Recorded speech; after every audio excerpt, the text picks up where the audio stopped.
Last Sunday was Easter Sunday,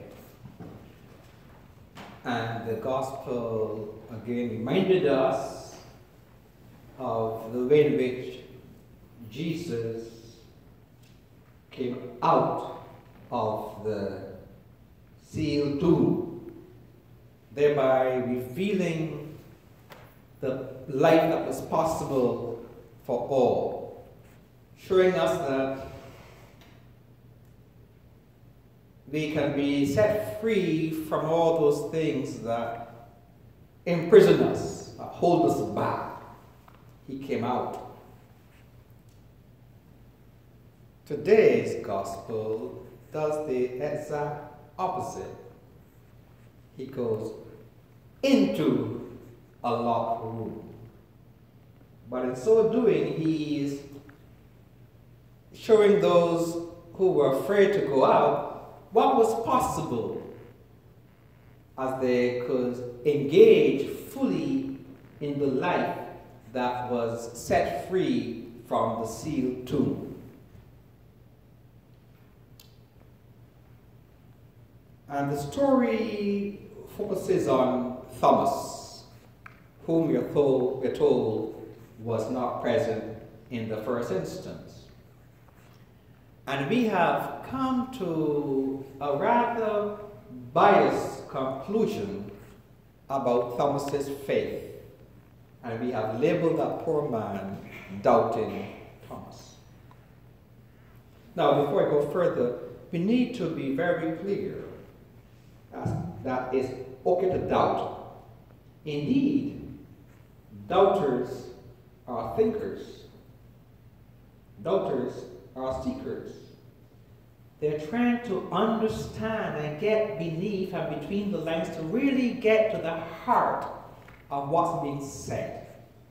So doubting is not a sin. Indeed, it's encouraged to think, to question, to seek, to understand. And we, however, claim he is a doubter, negatively. But one needs to ask oneself, why shouldn't he doubt what he heard? Not what he heard necessarily, but those who were speaking. We are told there were locked behind doors for fear. The story says that he was not there in the first instance. He had, from what we're reading, if you read it at its surface, it would seem to me that he was much more a brave person than they were, because he chose to go out. But when he came back, those who were locked in said they had seen Jesus, the risen Lord. Why should he believe a bunch of frightened men who were quite unlike him in that instance? Indeed, why should he believe men who were like him who ran away when the chips were down?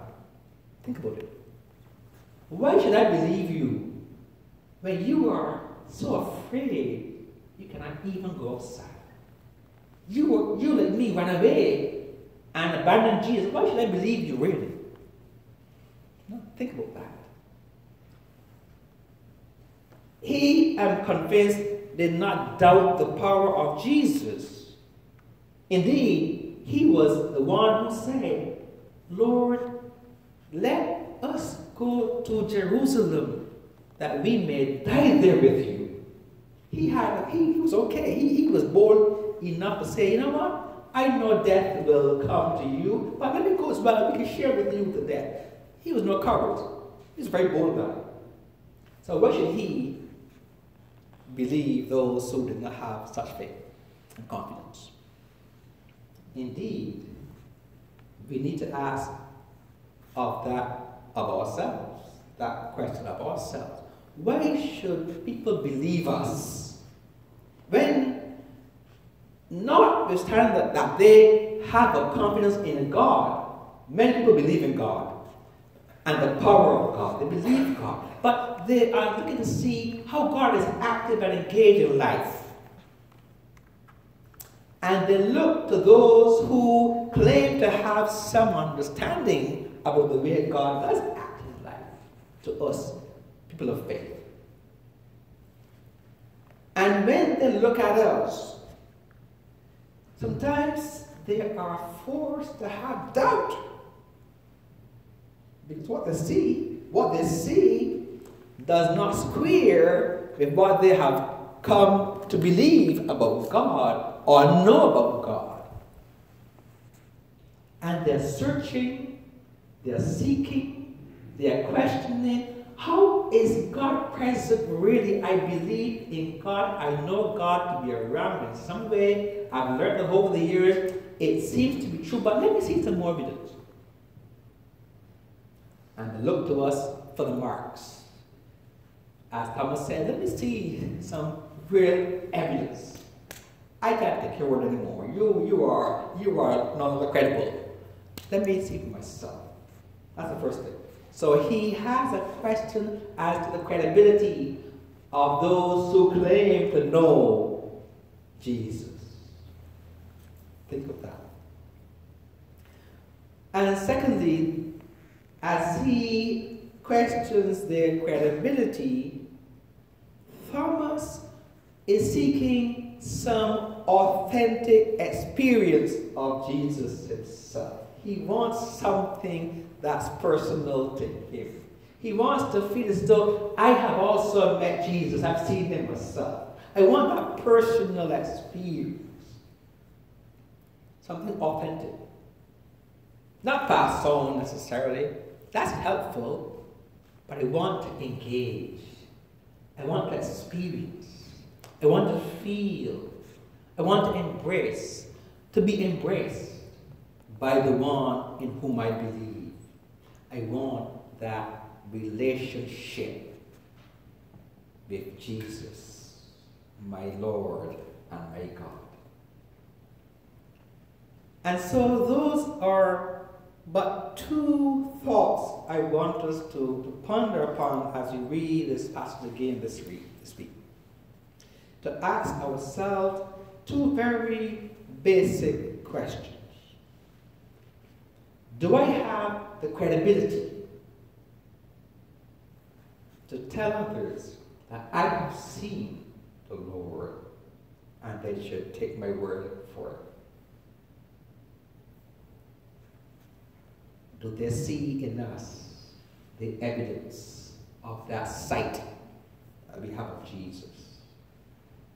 And secondly, at a much more personal level, have I had that authentic experience of my Lord? How has that been revealed to me at that personal level?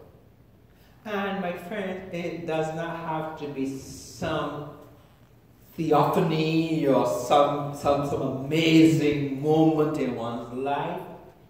But there are those moments, those sacred spaces, those holy times when we come face to face with God's love. I know you are mourning your loss. I will never forget your husband, Arna. But you, Betty, will have many a tale to tell of the way in which you experienced God's love in his life with you. We heard the stories at the sermon, at the funeral. Evidence that surely there was something there that spoke of faith and knowledge of God in your time with your husband. And it was no grand moment, but the small things when Jesus was very present in the smile, in the embrace, the hearing ear, the understanding, the compassion, the one who was there for us when we had no one else around. There was that friend that was very much present, as if God were present himself also. So I leave those thoughts with us. Do we have credibility to those who are seeking and searching to find meaning in life? And have we, in our own way, come face to face with that authentic experience of the risen Christ? Amen.